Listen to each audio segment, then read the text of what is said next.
Welcome to Impact OC, the only program showcasing the people and organizations shaping Orange County. With your host, Don Camber. Hello, live from the OC Talk Radio studios at UCI's Beal Applied Innovation Center. I'm OC Talk Radio Public Affairs Director Don Camber with another great guest impacting our community in a positive way. Today I welcome Orange County Animal Care Assistant Director Monica Schmidt. She's part of the team that oversees animal services for 14 Orange County cities and the unincorporated areas of Orange County. Thank you, Monica, for being on Impact OC. Thank you, Dawn. I really appreciate you having me out to talk about all the great things that OC Animal Care is doing for the community. Monica, how has COVID impacted your operations at the Tustin facility? Oh gosh, like so many agencies, we've obviously had to pivot during these unprecedented times. As an essential service, we really have to make sure that we have enough staff at all times to feed and care for the animals. That's our number one priority. We've also modified shifts and schedules to make sure that we can maintain our 24/7 field response for animals out in the community in need. And then we've made some pivots to our operations, like moving towards adoptions by appointment, which has allowed us to continue to safely socially distance, allow us to best plan for staff. In a lot of ways, it's also been a silver lining where we've been able to give a little bit of an extra effort towards enrichment for our animals. We can actually do one-on-one adoption appointments where we're really getting to know the family and making sure we're matching them with the right pet. And that silver lining is we've actually seen a decrease in pet adoption returns because it hasn't been the right fit. So, we're always trying to look for the positive. And so that out of the pandemic, that has definitely been a positive as we've had to modify our operations to continue to provide care for the animals that are at our shelter, continue to provide those essential services for our community, and ultimately find them forever homes. Now it's a new shelter. It is. Our facility, we moved in 2018. It's almost a 10-acre campus. It's fantastic. We have great indoor-outdoor kennels for the dogs. We have larger sized cat kennels. In addition, we also have what we call catios for some of our cats and kittens to enjoy, where they can get some fresh air. We have an exotic room. We have a state-of-the-art clinic and surgery suites. We provide all of the veterinary care for the animals that come into the shelter. And then, of course, we have a grooming area for pets in need when they come in severely matted, need to be shaved down. Sometimes we even have volunteer groomers that will come in and maybe give a fancier haircut rather than just a shave down. We have an enhanced community room where when it's not COVID, we have a lot of our community partners that can actually use the facility to host meetings. And I think one thing that's important to note for pet lovers is we're really excited that all of our animals, they're in climate controlled buildings. Our dogs actually have heated floors for those colder nights in the winter. And so all around, we really put a lot of thought into having a spaced out, wonderful flow. It's so unique and different from the facility that we came from. That was a very old building, and the staff and the animals alike really appreciate the new digs. Name the cities you serve. I have a cheat sheet for that. That's perfectly okay. We fully contract services with Fountain Valley, Cypress, Huntington Beach, Orange, Tustin, Villa Park, Yorba Linda, Anaheim, Brea, Fullerton, Placentia, Lake Forest, and San Juan Capistrano. And then, of course, we provide full services for the unincorporated areas of the county. And then on top of that, we also are contracted to provide shelter services for the city of Santa Ana. Explain full service. So full service means we provide both their field operation. So if you call in because there's an injured animal or you see a stray dog, it would be an OC Animal Care animal control officer that responds to that call. And then we also provide the sheltering aspect. So when that animal comes in, our veterinary team is assisting, giving it a full round of vaccinations, seeing if it needs anything medically, is it injured, seeing to its needs, putting it up for adoption, helping it find a home, giving it a place to stay until we find that pathway out of the shelter. For the city of Santa Ana, it's a little bit different. They do have their own animal control officers, so their officers will respond to those field calls out in the community, but then we offer that sheltering service component for them once they have picked up an animal. When we talk about field services, do they occur 24/7? It does. We offer emergency services. Obviously, they take priority. We do get calls after hours, and we have officers on duty that respond to those calls. What kind of calls are those? Sometimes quite often you're talking, injured animals. And that can range from it could be an animal that's been hit by a car. It could be, a really severe case might be, a kitten. We actually had a case, a kitten was stuck under the hood of a car. Those are very extreme. Sometimes they're wildlife calls where wildlife is injured. Maybe somebody gets home from work, it's late, and they see, some sort of bird that has a broken wing, or, a raccoon that's not acting normal, and they can give us a call, and we do respond to those injured wildlife calls after hours as well. Now, when we talk about animals, we are talking about people adopting animals, and sometimes they have animals they can't keep. Explain what they do and what you do. Yeah, so obviously we try to encourage people. We give resources, perhaps. We have a pet pantry if perhaps it's a financial need. We try to offer advice. We recommend that, if they ultimately definitely need to rehome the pet, that they check with family and friends first. Perhaps try to rehome it to someone they know. And then, as a last resort, the shelter is there. And the shelter should always be a last resort, right? Because it is, we are often full with animals that are in need because they are stray, they're injured, they have behavior concerns, and ultimately because families just can't keep them. So at the end of the day, no matter how nice our new facility is, it's still a shelter and it's still not a home. So if you're able to rehome your pet to someone through your own network, that's fantastic, right? And that frees up that kennel spot for the next animal that's in need. And then for us at the shelter, we're there when animals don't have another option. Now, we heard during COVID that many animals were available for adoption, and many shelters didn't have any animals. What's your status? Right now we're pretty full, and we've kind of experienced those times through COVID as well. It's some ups and downs, some spikes. We did see a huge rush to adopt during COVID. People found they had the time. And maybe they'd been thinking about getting a pet, but they often worked long hours, or with their commute, that was a 10 and 12 hour day instead of a normal 8-hour day. And here they're working from home. They felt like they could commit to that animal.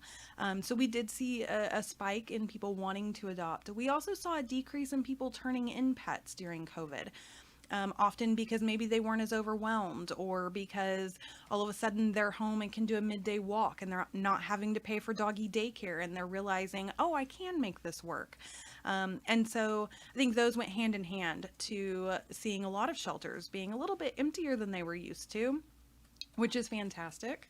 But as we try to pivot out of the pandemic, or try to find some sort of new normal, and people have returned to work, one thing we have found is financially people continue to struggle.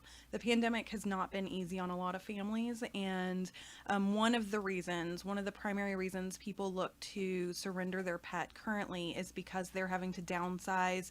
They've either lost their home, or they're having to move in with family, downsize to an apartment. Landlords aren't allowing the type of pet that they have, or perhaps they just can't afford that pet policy, or their family says, hey, you can move in with me, but your pets can't, right? And so we're finding, for financial reasons, a lot of people are still struggling. So when they bring their pet in, what do you do to try to get them a family home? So if they do end up surrendering the pet, if it's a financial reason and we can help them with a bag of food, that's great. We would much rather keep that pet with their permanent family that they're used to. That's a win-win for the pet as well as the family. But if ultimately we do end up with the pet, we look to find it a forever home. We're going to evaluate and find a pathway out of the shelter one way or the other. So our focus would be, is this pet ready for adoption?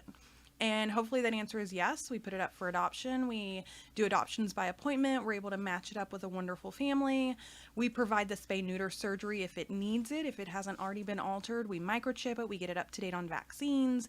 We're making sure that it's been treated for fleas and ticks, intestinal parasites, the whole shebang. And we send it home with a new family. Sometimes if an animal maybe isn't quite ready for adoption, perhaps it has some severe medical needs or even behavior needs that really need to be addressed and might be outside of the realm of what we're able to provide at the shelter, that's where we often rely on our rescue partners. So we get thousands of pets each year, and oftentimes many need additional resources. And our rescue partners have been phenomenal, not just through COVID, but prior to COVID. They often sign on to take the hardest cases, and they can commit and provide resources that perhaps we can't at the shelter. And ultimately, we love those relationships. We love partnering with our community because it finds, again, a positive pathway out of the shelter for that animal. What is required for those who want to adopt? If you're looking to adopt, you do make an appointment through one of our representatives, and they actually can kind of go through the animal's background with you when you're making that appointment so that you can kind of narrow your focus down to the animals you'll be visiting with when you come in. You do come in, you spend time with the animal with a representative, one of our animal care attendants. Those appointments can last anywhere from 15 or 20 minutes to, quite a bit longer, depending on, they can answer all sorts of questions. They can talk about what kind of enrichment that dog is typically getting daily, what they respond to. If maybe they're midway through their leash training, so they still kind of tug on the leash when they want to smell a bush or shrub, and they really kind of try to set the potential adopter up for success so that they know what they're getting into. With cats, same thing. They're able to, really get down to, this cat really likes attention. It wants to sit in your lap, or this cat is going to be a little bit more aloof. Maybe this cat isn't super great for a toddler. It's not as patient. So we try to make that perfect match. And then, there's some paperwork, there's an adoption fee, and those can vary depending on the licensing fee for the specific city that you're going to. It varies by species, but you pay your adoption fee, fill out paperwork. We register the microchip for you. We get your licensing taken care of, and you're out the door with your new best friend. And you only adopt dogs and cats, but other kinds of pets. That's true. We have way more than just dogs and cats. Rabbits are actually the third most popular domesticated pet across the country. When we often get a lot of domesticated rabbits into our facility that need a forever home. We also get other mini mammals. Think about, guinea pigs and hamsters. Sometimes we get the occasional chinchilla that needs a new home. But we also get reptiles. We get a lot of turtles and tortoises. We've had bearded dragons come through, chameleons, geckos, some snakes, and then all kinds of birds, from what you think like a parakeet, a dove that's been domesticated, conures, all the way up to, very exotic birds, as well as, ducks, geese, chickens, some of which have been domesticated. They're used to having someone provide food. They're not quite used to having to forage on their own. And so we look to find an owner or a new family, or perhaps we do have some rescue groups that are more where they're on acreage, and they often will take some of our ducks and geese when they're when they need some extra help. So outside of dogs and cats, you have these other animals. How do people know that they can come and adopt them? Yeah, there's actually a dedicated page on our website. So if you're looking for a new pet, you can go to ocpetinfo.com. There's a dedicated page for dogs, a dedicated page for cats, and then a dedicated page basically for other. And that will show you what we currently have. I know right now we have several rabbits. We have some guinea pigs and hamsters. I believe we also have a box turtle that's up for adoption right now. And it varies. Every day we take in animals in need. And so that availability list can change. So if perhaps you're looking for a bird because you're a bird lover, maybe you have a conure and you want a second one, just watch our page from time to time, and you may happen to see your next, fancy green cheek conure ready for you. And you recommend people come to a place like yours to get a pet because many pet stores are unallowed to sell dogs. Isn't that correct? Yeah, so there are limitations and restrictions on selling animals, but also just, I mean, think about the good feeling you have when you know you're saving that animal's life. You're part of the process. That animal is homeless, it's in need, it does not have a family, and you're making that ultimate difference in that pet's life. And they're so appreciative of that. And, think about the residual effect is as you're giving that animal a home, you're freeing up that kennel for the next animal that's homeless and in need. So really, it has a ricochet effect through our shelter when you come in to adopt. So, and maybe you're listening to this podcast online and you don't live in Orange County. There are shelters all across the country that are waiting for you to walk in and give a pet the chance at a forever home. The requirement for licensing, is it just dogs or is it dogs and cats? It is just dogs. You can license your cat. It's optional, but for dogs it is required. And the purpose? Oh gosh, there's so many reasons. It's the law. But beyond that, it proves your dog has been properly vaccinated. Part of the licensing process, we do verify that rabies vaccine. So if somebody walks in with your pet because they found it to a vet's office, that veterinarian automatically knows your pet is fully vaccinated. It typically means the shelter, whatever shelter they might be turned into, typically will give them an extended stray hold because they know that there's an owner out there looking for that pet. They have a better chance of being returned home. If your pet is licensed through OC Animal Care and they have not ever come in before, they don't have, any frequent flyer miles where they're frequently turned in as a lost pet, we actually give them that first ride home free as part of our Take Me Home program. So we as long as we can contact the pet owner, of course, we're not going to drop it off at home and no one's home. But we, in an attempt to get that that pet home faster. And it can be relatively cheap to license your pet. If you are a senior citizen, pet licensing starts as little as $14 for the year. If you are a general citizen, it starts at $28. So it does go up from there. If maybe perhaps you have a pet that's not altered, it's a little bit higher of a licensing fee. And some specific cities have a little bit different of a fee, but obviously those prices are very cheap and affordable. And then when you pay your pet licensing fee, it does help the shelter in a sense that it supports the good work that we're doing. It supports animals that are coming into our care.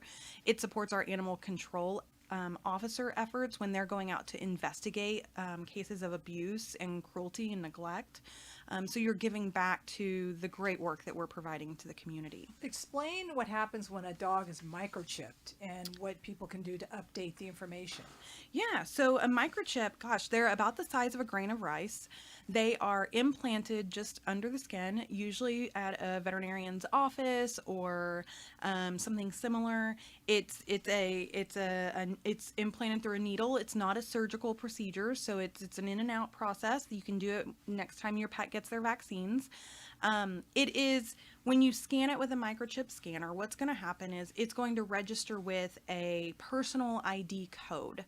When you enter that code into a microchip database, it's going to tell that shelter, that veterinarian's office, who the potential owner's information is. So it'll pop up. You as the pet owner, you're able to update that information each time your phone number changes. If you move, we highly recommend that you always keep that information up to date because that's your pet's first line of defense. Collars and tags can easily get lost. They can, fall off, ripped off. Maybe the tag is just old and worn and you can't read that phone number anymore. But a microchip, that's a permanent ID in every shelter. First thing they do when the animal arrives, we're scanning it for that microchip, hoping it has one. If people want to adopt pets, how can they do so at your shelter? Yeah, they can book an appointment to visit with their new best friend. They can view all of the animals available for adoption on our website at ocpetinfo.com. And then they can call us 714-935-6848 to book that appointment. We'll get them set up and they can come in and find their new best friend. Thank you, Orange County Animal Care Assistant Director Monica Schmidt, for being on Impact OC. And I thank everyone for tuning in. I'm OC Talk Radio Public Affairs Director Dawn Camber. Have an impactful day.